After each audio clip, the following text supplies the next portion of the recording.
Good morning. Sunday tech ടൈമിന്റെ 59ാമത്തെ episode, 2025 first episode. എല്ലാ എപ്പിസോഡിന്റെയും തുടക്കത്തിൽ ഇപ്പോൾ പ്രാരാബ്ദം പറഞ്ഞിട്ടാണ് തുടങ്ങാറ്, ആരും കാണുന്നില്ല എന്നുള്ള വിഷമം പറഞ്ഞിട്ടാണ് തുടങ്ങാറ്. സോ ഈ ഒരു എപ്പിസോഡിലും ഒരു മാറ്റവും ഇല്ല. അത് തന്നെയാണ് എനിക്ക് പറയാനായിട്ടുള്ളത്.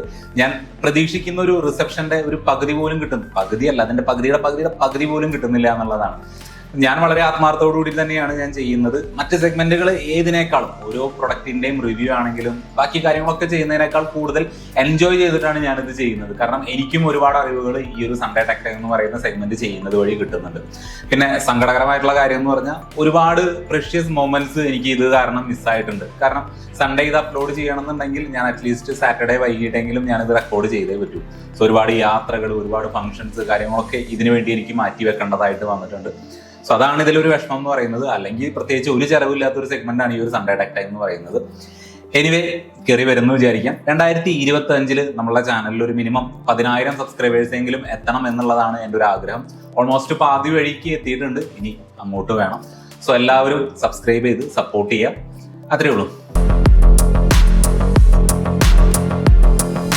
അപ്പോൾ ഫസ്റ്റ് ന്യൂസിലോട്ട് കടക്കുന്നതിന് മുന്നായിട്ട് നെക്സ്റ്റ് വീക്ക് നമുക്ക് ഒരുപാട് ഫോണുകൾ ഇന്ത്യയിൽ ലോഞ്ച് ചെയ്യാനായിട്ട് പോകുന്നുണ്ട്. OnePlusന്റെ 13 സീരീസ് ഫോണുകൾ, ഓപ്പോ റെനോ 13 സീരീസുകൾ, പോക്കോയുടെ സൈഡിൽ നിന്നുള്ള X7 സീരീസ് ഫോണുകൾ, റിയൽമിയുടെ സൈഡിൽ നിന്നുള്ള 14 Pro സീരീസ് ഫോണുകൾ, മോട്ടറോള G05, റെഡ്മിയുടെ സൈഡിൽ നിന്ന് 14C എന്ന് പറയുന്ന മോഡലുകളൊക്കെ നെക്സ്റ്റ് വീക്കാണ് ഇന്ത്യയിൽ ലോഞ്ച് ചെയ്യാനായിട്ട് പോകുന്നത്. എന്തായാലും ഓരോ ഫോണുകളുടെയും ഡെഡിക്കേറ്റഡ് ഡേറ്റുകൾ ഞാൻ എടുത്ത് പറയുന്നില്ല. എന്തായാലും ജനുവരിയിൽ ലോഞ്ച് ചെയ്യാൻ പോകുന്ന ഫോണുകളെ കുറിച്ചുള്ള ഒരു വീഡിയോ ഞാൻ ഈ ഒരു ചാനലിൽ അപ്ലോഡ് ചെയ്തിട്ടുണ്ട്. ആ ഒരു വീഡിയോയുടെ ലിങ്ക് ഐക്കണിൽ കൊടുക്കാം. അത് കണ്ടു കഴിഞ്ഞാൽ കുറച്ചും കൂടി വ്യക്തമാവും. ബാക്കി നമുക്ക് ആ ഫോണുകൾ ലോഞ്ച് ചെയ്തിട്ട് അതിന്റെ പ്രൈസ് കാര്യങ്ങളൊക്കെ ഒന്ന് ഡിസ്കസ് ചെയ്യാം. ഓക്കെ, ഞാൻ ഈ പറഞ്ഞ സീരീസ് ഓഫ് ഫോണുകളിൽ പൊക്കോയുടെ സൈഡിൽ നിന്നുള്ള X7 ആൻഡ് X7 Pro ഫോണുകൾ വരാനായിട്ട് പോകുന്നത് 9-ാം തീയതിയാണ്, ജനുവരി 9-ാം തീയതിയാണ്. അതെടുത്ത് പറയാനുള്ള കാരണം എന്താണെന്ന് വെച്ച് കഴിഞ്ഞാൽ അതേ ദിവസം തന്നെ തായ്ലാൻഡിൽ ഈ ഒരു ഫോണിന്റെ പോക്കോ X7 Proയുടെ ഒരു അയൺമാൻ ലിമിറ്റഡ് എഡിഷൻ ലോഞ്ച് ചെയ്യുന്നുണ്ട്. ഞാൻ അറിഞ്ഞിടത്തോളം ആ ഒരു ഫോൺ ഇന്ത്യയിലോട്ട് വരാനായിട്ട് പോകുന്നില്ല. അത് തായ്ലാൻഡ് സ്പെഷ്യൽ എഡിഷൻ ആയിരിക്കും. അതേപോലെ ചൈനയിലേക്കൊക്കെ പോകുമായിരിക്കാം. സോ എന്തുകൊണ്ട് ഇന്ത്യയിലോട്ട് ഇല്ല എന്നുള്ളത് എനിക്കറിയില്ല, ഇനി ഉണ്ടാകുമോ എന്നുള്ളതും അറിയില്ല. എന്തായാലും പോക്കോ X7 Proന്റെ അയൺമാൻ എഡിഷൻ തായ്ലാൻഡിൽ 9-ാം തീയതി ലോഞ്ച് ചെയ്യുന്നുണ്ട്. ഞാൻ മുൻ വീഡിയോകളിലൊക്കെ പറഞ്ഞിട്ടുണ്ടായിരുന്നു, പോക്കോയുടെ സൈഡിൽ നിന്ന് വരുന്ന ഈ ഒരു X7 Pro എന്ന് പറയുന്ന ഫോൺ അത് ചൈനയിൽ ലോഞ്ച് ചെയ്യുന്ന റെഡ്മി ടർബോ 4 എന്ന് പറയുന്ന ഫോണിന്റെ ഒരു റീബ്രാൻഡഡ് വേർഷൻ ആണ് എന്നുള്ളത്. അപ്പോൾ റെഡ്മി ടർബോ 4 എന്ന് പറയുന്ന ഫോൺ ഇന്നലെ ചൈനയിൽ ലോഞ്ച് ചെയ്തിട്ടുണ്ട്. ആ ഒരു ഫോണിന്റെ പ്രൈസ് വരുന്നത് 12 GB റാം, 256 GB ഇന്റേണൽ മെമ്മറിക്ക് 1999 ചൈനീസ് യുവാനാണ് വരുന്നത്. അത് ഇന്ത്യൻ പ്രൈസിലോട്ട് കൺവേർട്ട് ചെയ്യുമ്പോൾ ഏകദേശം 25,000 രൂപയ്ക്ക് പ്രൈസ് റേഞ്ചിൽ വന്ന് നിൽക്കുന്നുണ്ട്. അതേപോലെ അതിന്റെ തന്നെ 512 GB ഇന്റേണൽ മെമ്മറിയുടെ വേരിയന്റ് നോക്കുകയാണെങ്കിൽ 2499 ചൈനീസ് യുവാൻ, ഇന്ത്യൻ പ്രൈസിലോട്ട് കൺവേർട്ട് ചെയ്യുമ്പോൾ ഏകദേശം 30,000 രൂപയ്ക്ക് താഴെ. സോ ഈ ഒരു പോക്കോ X7 Pro എന്ന് പറയുന്ന ഫോണിന്റെ പ്രൈസ് എന്തായാലും നമുക്ക് 9-ാം തീയതി അറിയാം.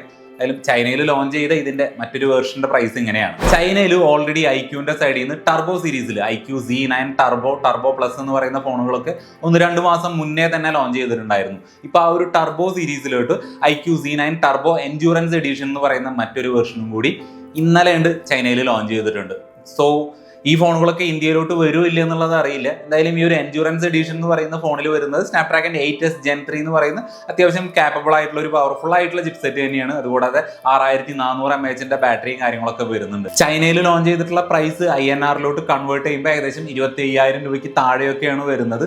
ഈ ഒരു IQ Z9 ടർബോ സീരീസുകൾ ഇന്ത്യയിലോട്ട് വരുമോ ഇല്ല എന്നുള്ളത് ഉറപ്പ് പറയാനായിട്ട് സാധിക്കില്ല, വരുമായിരിക്കാം. എന്തായാലും ഇതിന്റെ ഡിസൈൻ വരുന്നത് IQ Z9S Pro ഉണ്ടല്ലോ, അല്ലെങ്കിൽ നമ്മളുടെ IQ 13 ഒക്കെ, അതിന്റെ സെയിം പാറ്റേണിൽ തന്നെയാണ് വരുന്നത്.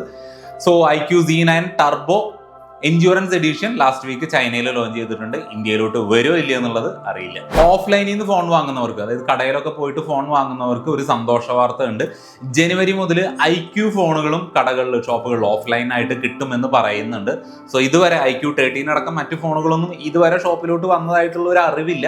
എന്തായാലും ഇങ്ങനെ ഒരു ന്യൂസ് ഞാൻ വായിച്ചു. ഇനി വരുന്ന ഫോണുകൾ, IQന്റെ സൈഡിൽ നിന്ന് വരുന്ന ഫോണുകൾ നമുക്ക് ഷോപ്പിൽ നിന്ന് വാങ്ങാനായിട്ട് സാധിക്കും എന്നാണ് പറയുന്നത്. അങ്ങനെ വരികയാണെങ്കിൽ ഒരു പ്രശ്നം എന്താണെന്ന് വെച്ച് കഴിഞ്ഞാൽ ഇപ്പൊ നമുക്ക് കിട്ടുന്ന ഒരു പ്രൈസ് ഉണ്ടല്ലോ, അതിനേക്കാളും നല്ലപോലെ അത് കൂടി നിൽക്കും. കാരണം കമ്മീഷൻസ്, ട്രാൻസ്പോർട്ടേഷൻ, ലോജിസ്റ്റിക് എന്നൊക്കെ പറഞ്ഞിട്ട് ഒരുപാട് പൈസ നമുക്ക് മീൻസ് IQന് എക്സ്ട്രാ പേ ചെയ്യേണ്ടതായിട്ട് വരും. സോ അതുകൊണ്ട് തന്നെ ഫോണിനും ഓട്ടോമാറ്റിക് ആയിട്ട് അതിന്റെ പ്രൈസും കൂടും. സോ ഓഫ്ലൈനിൽ നിന്ന് ഫോൺ വാങ്ങുന്നവർക്ക് ഇനി അധികം വൈകാതെ IQ ഫോണുകൾ ഷോപ്പിൽ നിന്ന് വാങ്ങാനായിട്ട് സാധിക്കും. HMDയുടെ സൈഡിൽ നിന്ന് കീ എന്ന് പേരിട്ടിരിക്കുന്ന ഒരു phone last week UK launch ചെയ്തിട്ടുണ്ട്. അധികം വൈകാതെ മറ്റു രാജ്യങ്ങളിലോട്ട് അത് വരും. ഈ ഒരു ഫോണിന്റെ സ്പെക്ക് കണ്ടപ്പോൾ ഉണ്ടല്ലോ, ഈ ഒരു HMDയിലുള്ള ആളുകൾ ഏത് ലോകത്താണ് ഇപ്പോഴും ജീവിക്കുന്നത് എന്നുള്ളതാണ് ഞാനൊന്ന് ചിന്തിച്ചത്. കാരണം ഇതിന്റെ സ്പെക്ക് വരുന്നത് 2GB RAM, 32GB internal memory, 4G processor, യൂണിസോക്കിന്റെ ഏതോ ഒരു പഴയ പ്രോസസ്സർ. സോ ഇതിന്റെ പ്രൈസ് എത്ര തന്നെയാണെന്നുണ്ടെങ്കിലും ഇത്തരത്തിലുള്ള ഒരു സ്പെക്കിൽ ഫോണുകൾ ഇറക്കുന്നത് വെറും വേസ്റ്റ് ആയിട്ട് തന്നെയാണ് എനിക്ക് തോന്നുന്നത്. എന്തായാലും HMDയുടെ സൈഡിൽ നിന്ന് കീ എന്ന് പറയുന്ന ഒരു ഫോൺ ലാസ്റ്റ് വീക്ക് ലോഞ്ച് ചെയ്തിട്ടുണ്ട്. ലാസ്റ്റ് വീക്ക് ഹുവായുടെ സൈഡിൽ നിന്ന് എൻജോയ് 70X എന്ന് പറയുന്ന ഒരു പുതിയ മോഡൽ ഫോൺ ലാസ്റ്റ് വീക്ക് ചൈനയിൽ ലോഞ്ച് ചെയ്തിട്ടുണ്ട്. ഈ ഒരു ഫോണൊന്നും ഇന്ത്യയിലോട്ട് വരാനായിട്ട് പോകുന്നില്ല. എന്തായാലും ഇതിന്റെ ഡിസൈൻ ഉണ്ടല്ലോ, അതെനിക്ക് നന്നായിട്ട് ഇഷ്ടപ്പെട്ടു. ഒരു കളർ ചേഞ്ചിങ് ഡുവൽ ടോൺ പോലെയൊക്കെ ഉണ്ട് ബാക്ക് കാണാനായിട്ട്. സോ ഈ ഒരു ഫോണിനെ കുറിച്ച് പറയാനുള്ള പ്രധാന കാരണം എന്ന് പറയുന്നത് ഇതിലൊരു ഡെഡിക്കേറ്റഡ് ബട്ടൺ കൊടുത്തിട്ടുണ്ട്. ക്യാമറയ്ക്ക് വേണ്ടിയിട്ടല്ല, പകരം റീസെന്റ് ആയിട്ട് യൂസ് ചെയ്തിട്ടുള്ള ആപ്പുകൾ ഉണ്ടല്ലോ അത് കിട്ടാൻ വേണ്ടിയിട്ട്. സോ ക്യാമറയ്ക്ക് വേണ്ടി മാത്രമല്ല, ഇത്തരത്തിൽ റീസെന്റ് യൂസ്ഡ് ആപ്ലിക്കേഷൻ ഇൻവോക്ക് ചെയ്യാൻ വേണ്ടിയിട്ടും ബട്ടൺസ് വരുന്നുണ്ട്. സോ ഇത് ചൈന എക്സ്ക്ലൂസീവ് ഫോണാണ്, ഇന്ത്യയിലോട്ട് വരാനൊന്നും പോകുന്നില്ല. ഞാനതൊന്ന് പറഞ്ഞു എന്ന് മാത്രം. ജനുവരി 1 മുതൽ പോക്കോയുടെ ഒഫീഷ്യൽ വെബ്സൈറ്റ് ആയിട്ടുള്ള po.co ഷവോമി ഒഫീഷ്യലി ഡിസ്കണ്ടിന്യൂ ചെയ്യാണ്. ഇനി മുതൽ പോക്കോയുടെ ഏതെങ്കിലും പ്രൊഡക്റ്റുകൾ ഒഫീഷ്യലായിട്ട് വാങ്ങണം എന്നുണ്ടെങ്കിൽ അത് ഷവോമിയുടെ ഒഫീഷ്യൽ വെബ്സൈറ്റ് ആയിട്ടുള്ള me.com എന്ന് വേണം വാങ്ങാനായിട്ട്. എന്തുകൊണ്ട് അങ്ങനെ ഒരു തീരുമാനത്തിലോട്ട് പോയി എന്നുള്ളത് ഞാൻ ഒരിക്കലും കണ്ടില്ല. എന്തായാലും ഈ ഒരു po.co എന്ന് പറയുന്ന വെബ്സൈറ്റ് ഉണ്ടല്ലോ, അവരുടെ ഗ്ലോബൽ വെബ്സൈറ്റ്, അത് ഇനി മുതൽ അവൈലബിൾ ആയിരിക്കില്ല. എന്തായാലും പോക്കോ X7 സീരീസ് ഫോണുകൾ മുതൽ നമുക്ക് ഷവോമിയുടെ mi.com എന്നാണ് വാങ്ങാനായിട്ട് സാധിക്കുക. ആപ്പിളിന്റെ സൈഡിൽ നിന്നും സാംസങ്ങിന്റെ സൈഡിൽ നിന്നും സ്ലിം ആയിട്ടുള്ള 2 മോഡലുകൾ ഉണ്ടായിരിക്കും എന്നുള്ള ഒരു വാർത്ത വളരെ കാര്യമായിട്ട് തന്നെ എയറിൽ നടക്കുന്നുണ്ട്. അതിൽ iPhone 17യുടെ കാര്യത്തിലോട്ട് നോക്കുമ്പോൾ iPhone 17 എയർ എന്ന് പറയുന്ന സ്ലിം ആയിട്ടുള്ള ഒരു വേരിയന്റ് ഉണ്ടായിരിക്കും എന്നാണ് പറയുന്നത്. അതുപോലെ സാംസങ്ങിന്റെ സൈഡിലോട്ട് വരുമ്പോൾ സാംസങ് ഗാലക്സി S25 സ്ലിം എന്ന് പറയുന്ന ഒരു മോഡൽ ഉണ്ടായിരിക്കും എന്ന് പറയുന്നുണ്ട്. സോ എന്തായിരിക്കും പേര് എന്നുള്ള കാര്യത്തിലൊന്നും ഇതുവരെ തീരുമാനമായിട്ടില്ല.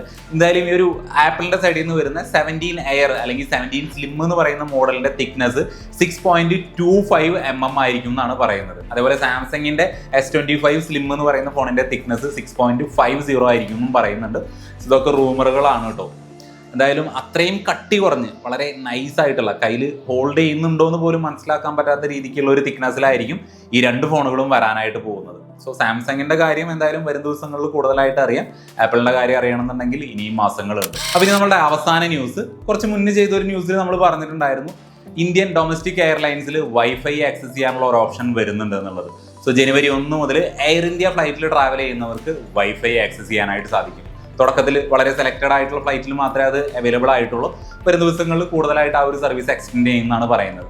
സോ ആ ഒരു പാസ്വേഡ് കിട്ടാനായിട്ട് നമ്മൾ ഫോണിൽ സാധാരണ വൈഫൈ സെർച്ച് ചെയ്യുന്ന പോലെ സെർച്ച് ചെയ്യുക. അതിനുശേഷം എയർ ഇന്ത്യ കാണും, അത് സെലക്ട് ചെയ്യുക. നമ്മളെ PNR നമ്പർ പ്ലസ് നമ്മളുടെ പേരിന്റെ അവസാന 4-5 സ്പെല്ലിംഗ് ഉണ്ടല്ലോ, അത് മാത്രം കൂടി അടിച്ചു കഴിഞ്ഞാൽ അതൊരു പാസ്വേഡ് ആയിട്ട് വരും. അങ്ങനെയാണ് പറഞ്ഞു കേട്ടത്.